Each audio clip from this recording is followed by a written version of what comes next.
Magandang araw mga kasari-sari. Kamusta po kayo? Kamusta po ang inyong buhay, ang inyong kalusugan, tapos ang inyong negosyo? Sana lahat tayo ay okay lang mga kasari. So ngayon, pag-usapan natin, kung ikaw ay may sari-sari store, kaya ba nitong ibigay ang iyong mga pangangailangan?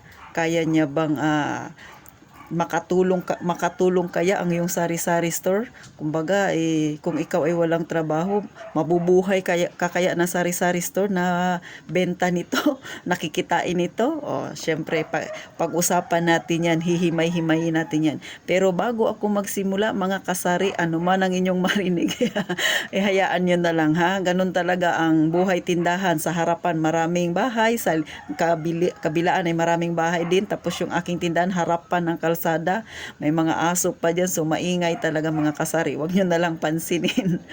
So nung ako ay nagsimula ng aking tindahan, ay ang puhunan ko ay 20,000 pesos. So tumigil na ako ng aking pagtatrabaho nung ako'y magtindahan. Ikasagsagan yun ng pandemic, August 20, 2020. O di ba, hindi ko talaga makakalimutan ang araw at petsa na yan mga kasari. So yun na, namili kami ng umaga, tapos sa hapon nag-display kami ng mother ko kasi sinamahan niya ako. Syempre, sa totoo lang yung mother ko very supportive talaga yan siya. Siya yung sumama sa akin. Pero bago pa kami namili mga kasari, 19 pa lang, August 19, di sabi ng mother ko, kinabukasan tayo mamimili. Nung gabi, hindi na ako nakatulog. Bakit? Dahil sa mga isipin. Sabi ko, kikita kaya ako? Ang pera ko, ang puhunan ko ay 20,000 pesos. Kakasya kaya ito? Medyo malaki yung stante ng tindahan ko. Medyo maliit lang siyang tingnan pero medyo malapad po siya. Tsaka medyo pataas yung aking stante. So ilang baitang-baitang yan mga kasari. Sabi ko, parang kulang yata ang 20,000. Pero naisip ko, wala namang negosyo na nag-umpisa sa malaki. Lahat ay nasa maliit nag-umpisa. So medyo lumakas ang loob ko. Kaya lang, meron na naman kaya, 'di ba? Nagda-doubt na naman ako. Sabi ko, ikikita kaya ako? Kasi magkakatabi na kami ng tindahan. Pwede na kaming magsigawan. Maririnig na yung kabilang tindahan. Bakit? Dito sa kabila ko, may tindahan. Tapos ako yung tindahan ko. Sa unahan lang, lalakad ka lang ng mga 10 hakbang, may tindahan ulit. Tapos doon sa tindahan na yun, lalakad ka ulit ng mga 13 na hakbang, may tindahan ulit. Tapos yung tindahan na yun, lalakad ka ulit ng mga 5 hakbang, may tindahan ulit. So ganon karami ang tindahan dito sa amin mga kasari. Tapos itong harapan ko, parang nagkukwentuhan pa sila na baka raw magtayo din daw yung anak niya ng tindahan. So nag-isip na naman ako, hindi pa ako nagsisimula. Parang hindi na ako, kumbaga hindi ka pa nagsisimula, parang feeling mo, ano ba ito? Hindi ka pa nakakapagtayo pero sa harapan mo may nagsasabi na baka magtayo din ng tindahan. So ano na lang ang mangyayari? Kikita ka pa ba? O di ba?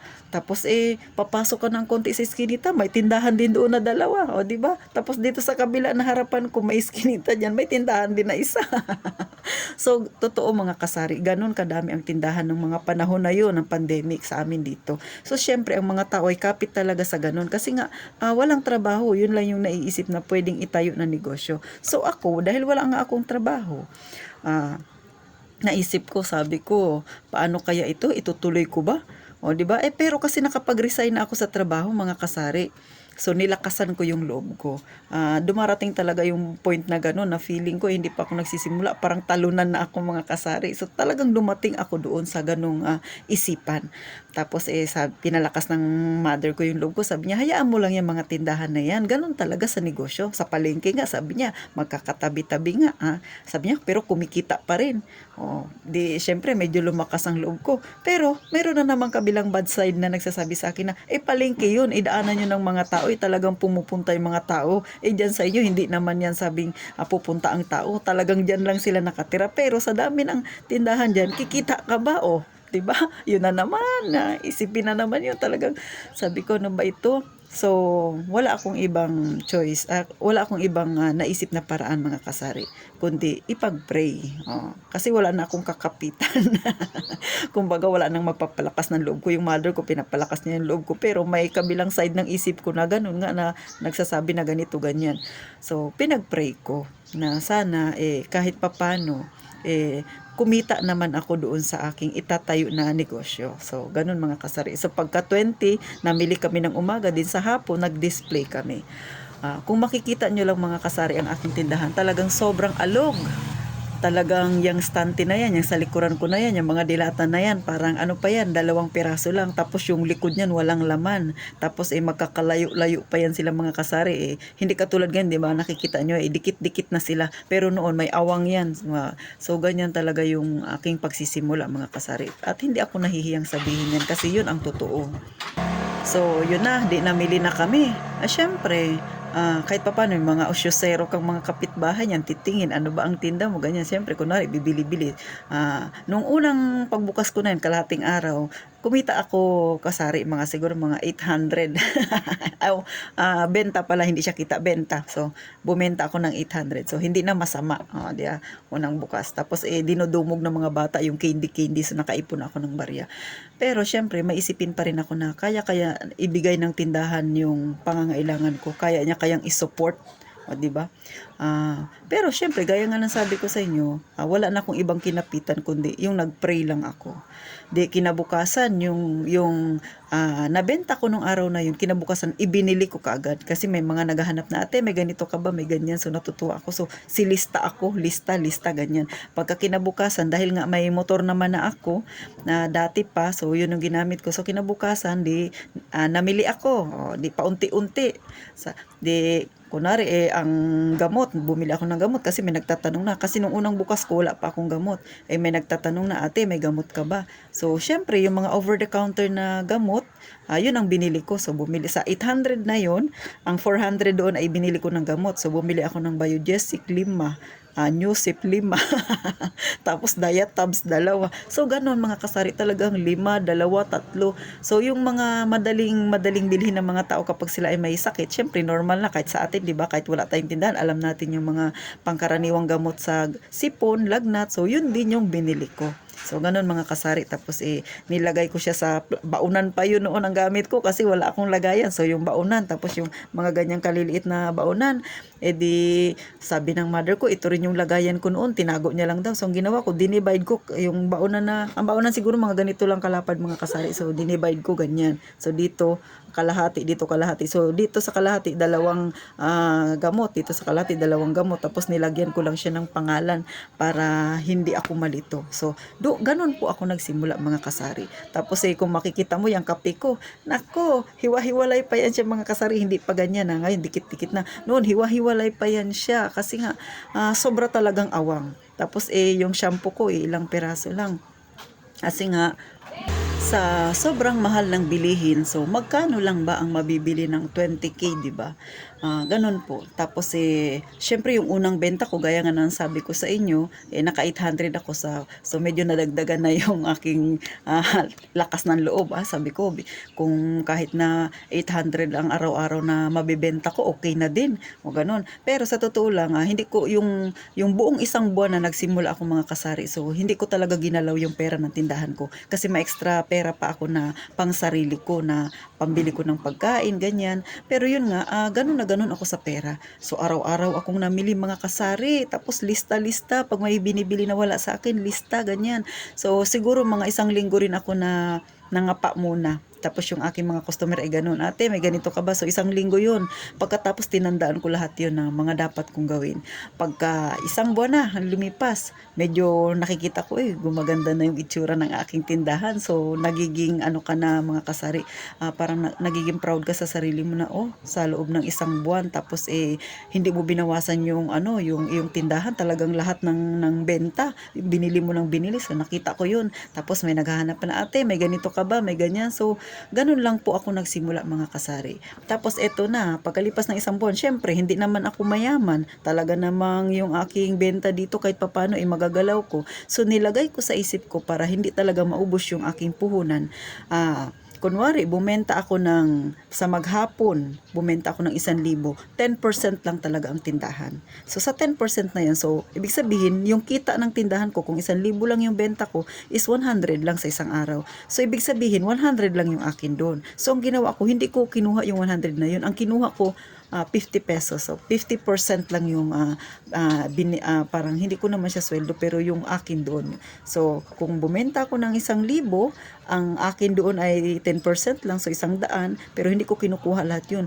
50 pesos lang yung kinukuha ko doon mga kasari. Minsan 30 pesos, ganun yung aking style mga kasari. So na-survive ko yun mga kasari hanggang sa tuloy-tuloy na. Tapos eto na naman, mga ilang di gumanda na yung itsura ng aking tindahan. Doon naman nagsimula naman na na-scam ako kasari. Kumbaga nagumpisa pa lang nagbo-boom yung aking tindahan, namumulaklak ng husto, na-scam ako ng 20,000 pesos. So pero syempre nagawan ko na yun ng vlog mga kasari. Hanapin nyo na lang dyan kung paano ako na-scam. Ganon yung aking title doon sa aking vlog na yun mga kasari. Pero sa totoo lang mga kasari, malaki po ang tulong ng Sari-Sari Store talaga. Ako na mismo nagsasabi sa inyo. At syempre sa mga nagbablog dyan, alam nila yan. Yung mga may tindahan kung gaano talaga ang ibinibigay ng tindahan na tulong sa mga kagaya ko na eto lang yung bumubuhay sa akin. Sa totoo lang mga kasari, sa loob ng mahigit 3 taon na pagtitinda ko, na nakabili na ako ng yung ref na yan. Bagamat second hand lang yan galing sa mother ko, pero 10,000 pa rin ang bili ko dyan mga kasari. O diba, sa loob lang ng 3 taon, 10,000 plus yung na-scam sa akin na 20,000. Tapos meron pa akong pinambili sa sarili ko na mga, kasi ako gaya ng sabi ko nga sa iba kong vlog, mahilig ako mag-invest, alahas. So meron din akong remembrance dito sa aking tindahan na alahas, at hindi lang iisa mga kasari. So, ganun po ako nagsimula. Tapos dito ko rin kinukuha yung aking pambayad ng kuryente, ng aking tubig. Ang tubig ko ay minimum ang binabayaran ko sa mother ko. Hindi, 250. Kasi ang minimum dito ay 240 ba? O mas mga ganun mga kasari, yun ang minimum. So, nagbabayad ako kay mother ng ganun kasi gumagawa ako ng ice at saka ice water. So, ganun. Tapos dito ko rin kinukuha yung pambayad ng aking wifi. Sa wifi naman namin hati-hati kami. So ngayon nung mga nakaraan tag 250 kami a month. So okay naman siya. So akalain mo yun mga kasari. Tapos sa bahay okay lang kasi siyempre sarili namin. Pero siyempre yung pagkain namin na mag-ina, dito ko rin kinukuha mga kasari. At bukod pa doon, may ipon pa ako na paunti-unti. Gaya ng naituro ko sa vlog ko mga kasari, ang pag-iipon ay hindi naman talaga pabilisan yan. So sa loob ng 3 taon, may ipon na rin ako. Kaya lang, syempre, pakonti-konti lang.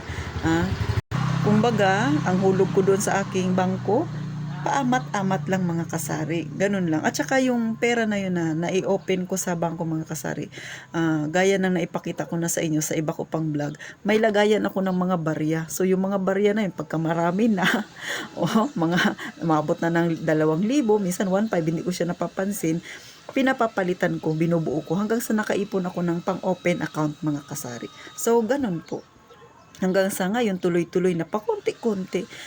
Hindi ko naman masasabing malaking-malaki na yung aking naipon mga kasari. Kasi maliit pa din. Kasi nga sabi ko nga sa inyo, dahil bumibili ako ng alahas, so nahati yung pera ko. Meron ako sa bangko, meron din akong mga alahas na nabili. So ganun po mga kasari. Plus, syempre nakikita ninyo ang itsura ng aking tindahan talagang medyo marami na. Sabi ko nga sa inyo mga kasari, nagsimula ako ng 20,000, ngayon po ay nasa, kung ito-total natin, siguro nasa 100,000 na siya.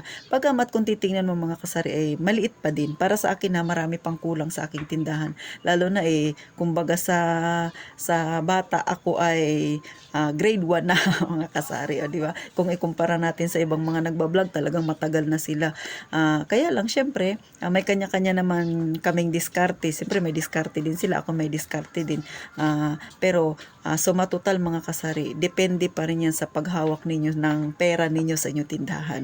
Kayo pa rin yung masusunod. Kahit naman anong sabihin namin mga nagbablog na ganito ganyan gagawin ninyo, kayo pa rin po yung masusunod sa inyong tindahan mga kasari at sa inyong puhunan kung paano nyo hahawakan. Kung lalago ba yan o tuluyan na, syempre may ups and down o tuluyan na mawala. Pero masasabi ko kung ang inyong puso ay nasa pagtitinda at kayo ay matyaga, hindi kayo mainipin, mahaba ang inyong pangunawa, tapos kayo ay matiisin, di ba? Ganun. Tapos mahilig kayong mag-isip ng mga bagay na pwede ninyong idagdag sa inyong tindahan. Mga strategy na yan. Kapag meron kayo niya na qualification mga kasari, walang dahilan bakit hindi aasenso ang inyong tindahan. Bagamat ang kinikwento ko sa inyong mga kasari ay hindi tayo sa payaman-yaman dahil hindi pa naman ako mayaman mga kasari. Ako'y pangkaraniwan, kagaya nyo rin, nasa masa ang aking pamumuhay. Pero kung ikukumpara ko yung buhay ko noon nung nagtatrabaho pa ako sa buhay ko ngayon na may tindahan na ako, mas maganda po ang buhay ko ngayon na may tindahan na ako mga kasari. Yun yung aking masasabi sa inyo. Hindi ko masasabing yumaman na talaga ako, pero sa comparison ng buhay ko noon at ngayon, malayo na po ang narating ng aking buhay mga kasari. Sa totoo lang mga kasari, ako ay open pa rin na matuto sa mga may mga experience diyan na mas matagal na kaysa sa akin. Tumatanggap pa rin po ako ng mga payo. Hindi ko sinasara yung aking pintuan para sa bagong kaalaman mga kasari. Kasi sa pagninegosyo, yun ang mahalaga. Yung ikaw ay patuloy na nangangalap pa ng panibagong kaalaman. Kasi kung isasara mo yung iyong isipan sa mga ganyan, paano kung nagkaroon ng problema tapos hindi mo kayang i-resolve? Kasi nga iniisip mo sakto na yung kaalaman mo, o di ba ganun mga kasari? So, kaya ako hanggang ngayon ay patuloy pa rin akong nag-aaral. Patuloy kong dinadagdagan yung aking kaalaman. Na-vlog ko lang ito para ma-share ko din yan sa inyo na lalo na sa mga wala pang tindahan, sa mga nag-iisip pa lang din na magkaroon ng tindahan.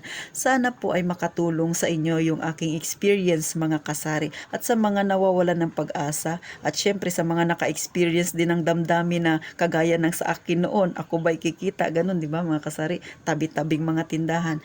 Sana kahit papano napalakas ko ang inyong kalooban. So, syempre, gaya ng maririnig natin lagi, fight lang mga kasari, kayang-kaya natin yan ha. Tsaka syempre, maniwala tayo sa ating kakayahan. Higit sa lahat, ipag-pray natin ang mga plano natin sa buhay, mga gagawin natin. Kung wala ka namang inaapakan, wala kang nasasaktan, alam ko naman na hindi madamot ang ating Panginoon para hindi niya ipagkaloob yung mga nais mo na mangyari sa iyong buhay mga kasari.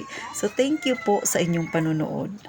Sana wag kayong magsawa na ako po ay suportahan sa aking maliit na channel mga kasari. Tsaka kung may time kayo, paki-share na rin po at saka like at saka paki-subscribe na rin mga kasari para dumami-dami pa tayong mga kasari at saka yung iba ay matulungan natin na medyo struggle na sa ganitong pag-iisip at saka sa ganitong kondisyon ng kanilang sari-sari store at saka syempre sa mga nagbabalak din na magkaroon ng sari-sari store makatulong tayo. So sana po mga kasari nagkaroon kayo ng kaunting idea sa aking experience. At syempre pa, gusto ko sana lahat tayo ay kahit nasa tinatawag tayong nasa masa, kahit pa paano umangat-angat ang ating buhay. Sana sabay-sabay tayo mga kasari. So thank you pong muli. At ito ang inyong Ate Tintin, ang inyong pambansang tendera na sige lang ang kangiti mga kasari. So ganun lang po ako mga kasari. Good vibes lang po ako. Mag-iingat kayong palagi mga kasari.